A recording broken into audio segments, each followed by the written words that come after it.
What color do you think? What is that color? It looks like a mustard. Mustard. All right. Obviously, back to work on Ball State and turning the page. On a game that was hard fought and nice road win, but can't linger on it. Glad to be coming back home, and I think we've had a good response. Obviously, it was a late night, early morning, Saturday, Sunday when we got back. So we've tried to prioritize rest. We're all also in the middle of the season, so dealing with wear and the tear of what's been a physical year so far. So, no major updates in terms on the injury front, but certainly some bumps and bruises that we're needing to take care of here early in the week. We're going to need to play a physical game again this Saturday at home, and we're going to play against an opponent that Mike New is a coach I have a ton of respect for, and great offensive mind that is going to make it challenging on us. Going to find ways to stay on schedule. They're among the best in the country in terms of time of possession. So again, we'll be looking in the mirror that way a little bit, playing against a team that has a similar strategy as we do. They're really good in the red zone in terms of their offense, and so winning for us is building to stops and getting our offense on the field against their defense, and hopefully playing the game that way. If we're on the field too long defensively, it's gonna create pressure on us, and the more possessions we can create for our offense, similar to last week, the better chance we have at the outcome we want. If our possessions are limited, then again, I think it comes down to the narrow margins at the end. So, again, team's focused and working hard and battling through the wear and the tear that is normally sets in this time of year, but I'm proud of the way they've responded and looking forward to Saturday. How's Miles He's doing well. He didn't practice today, but he's day to day just with what is a neck strain. So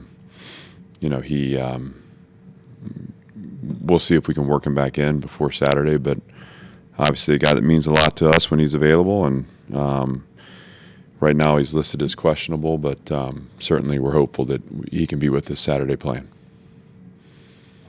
You guys got 2-minute defensive stops to win the game, which had been in the past a little bit of an issue for you guys. What this time around did you guys do better compared to Georgia State or whatever? There was again, the Georgia State situation. They got in rhythm early. Kentucky did too. It's different though. I mean, there was a scramble in there.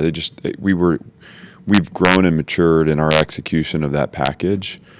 That's the first part. I thought our rush did a nice job of pinching windows down and kind of forcing them to try to find space in the pocket to get the ball downfield. Our shell was disguised well enough to where, I don't know that he saw it very well. But that Georgia State sequence, again, I credit them a bunch for, the way they performed in that last chunk of time. I thought the quarterback, was under pressure, got rid of the ball, found the soft spots, found the man matchup he wanted, and really in that sequence, I felt like they out-executed and had a better awareness of where they wanted to attack, and we learned from that. But this time different, and credit to the players and the growth they've had since that game. I think any season's about the evolution of the team. So obviously we want to learn as many lessons as we can from positive results, but sometimes the most painful ones are the most formative. And, that Georgia State result was certainly something we needed to grow from. Does the plan at quarterback change at all heading into Saturday, especially with, a lot of tough games coming up even after this one in the SEC? No. We need to put our best group out there and play the way they play to help us get the result we want. And we won't adjust that at all because every game is a big game for us. So independent of what is beyond Saturday, and independent of what has happened before Saturday. The focus is Saturday and getting everything we can out of this team in an important game in our season. They have one of the best tight ends in the country, and Alabama's tight ends. I feel like you guys had a little bit of problems a couple weeks ago. What do you guys need to do to try to neutralize them as best you can? Well, part of Alabama's success was they got us in some zone seams that that we need to do a better job with. Not to take anything away from the plays they made, but certainly those were learning moments for us too. That we got to get in reroute positions in those situations, or if we're in cover two, we have to have kind of the middle read player playing with quarterback awareness and not running to the skill side and leaving that backside seam wide open. That's not to say that there's still not space there to be made, but the goal is that you contest the space and make it a contested catch if it's going to be a catch. So independent of that, obviously this is a really good tight end that we're playing against, and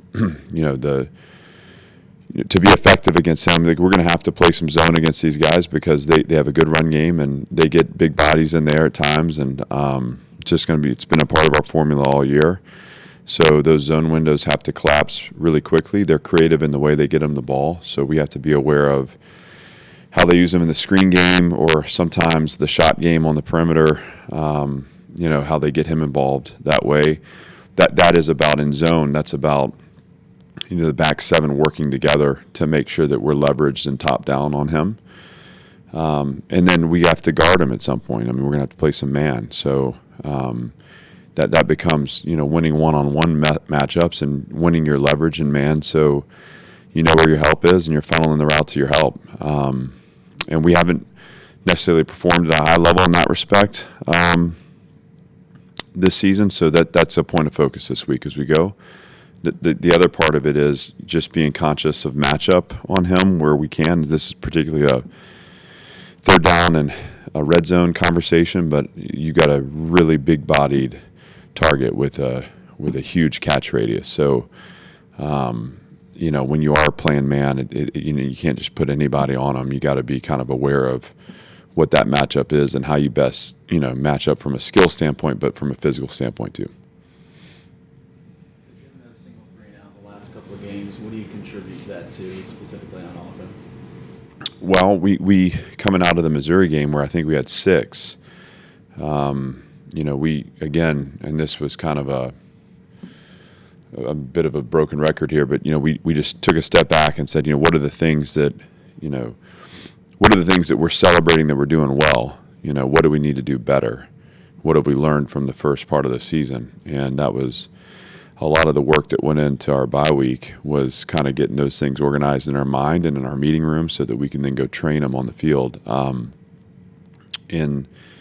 the offensive piece of that was, they have to take ownership over our strategy. Game control offense means, what we said coming out of the Missouri game was like, we need at least 2 first downs in a series to feel like we're playing in our strategy. And so that's about eliminating pre-snap penalties, and we haven't been perfect that way, but we've significantly improved.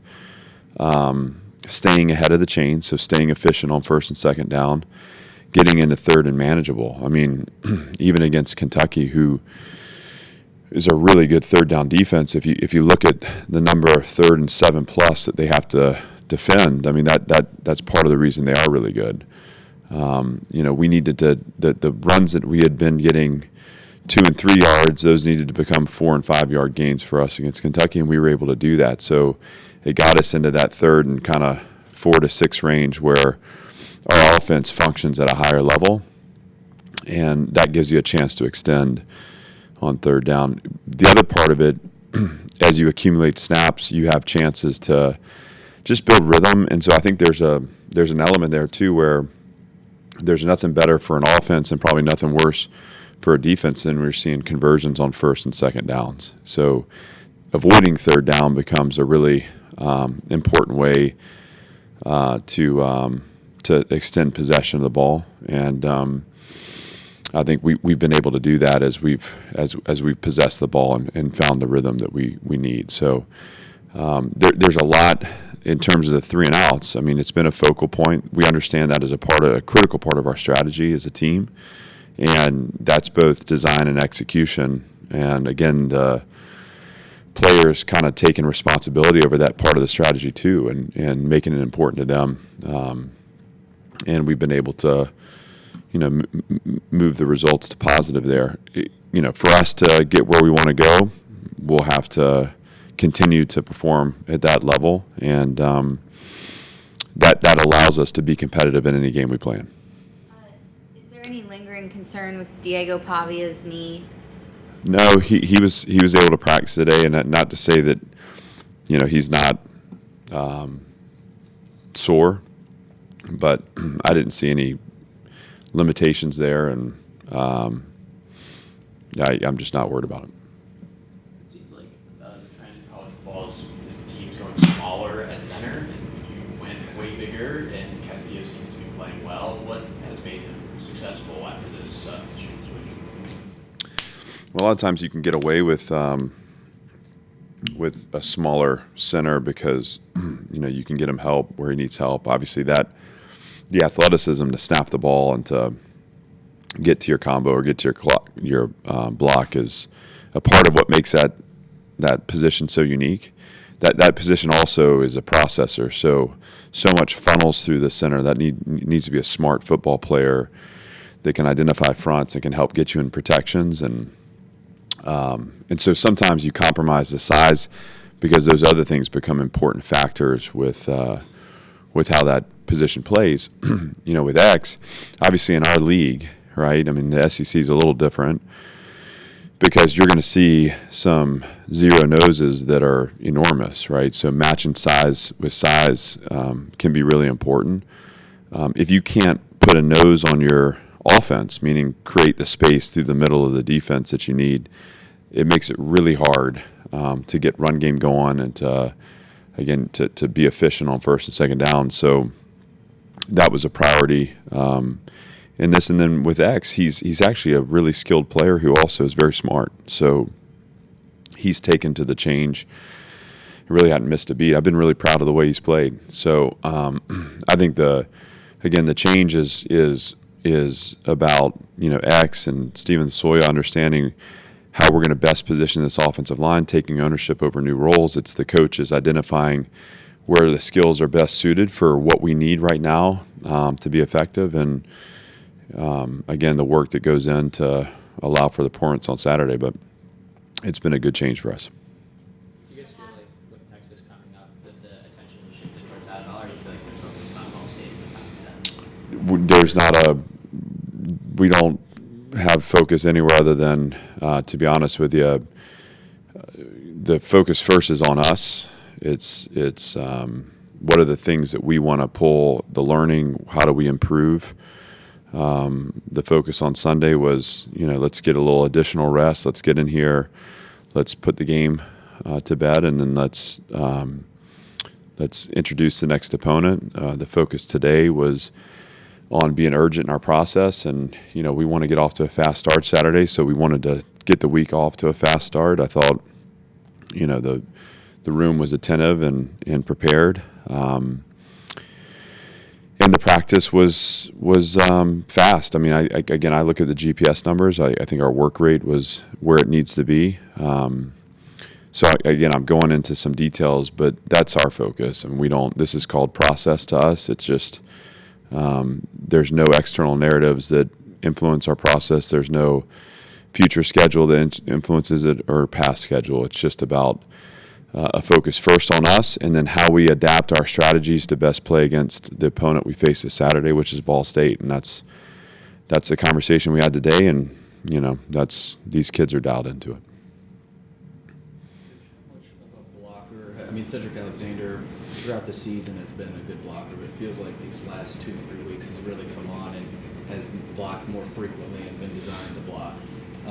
Just what have you seen there? And because on Diego's runs, he broke a couple of big blocks there. Yeah, really proud. I mean, again, these are points of maturity that you see in players. I think a lot of times We talked about this exact thing on Sunday. In fact, I put up one of the blocks in front of the team. Said he ended up being our offensive player of the game for last week because of the physical nature of his play.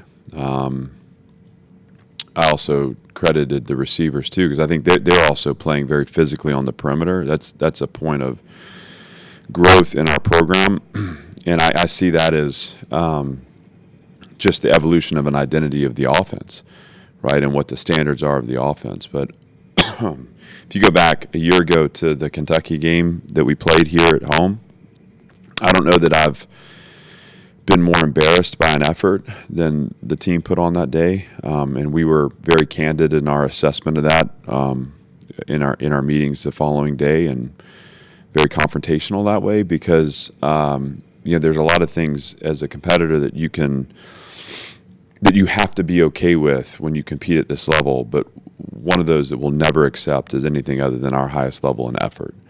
And part of that is making physical decisions.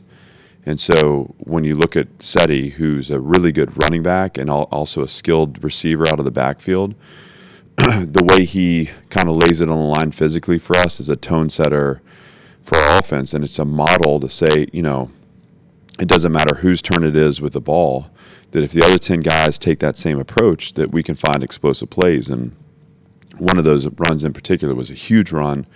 The tone of that down was set by Seti late on the line.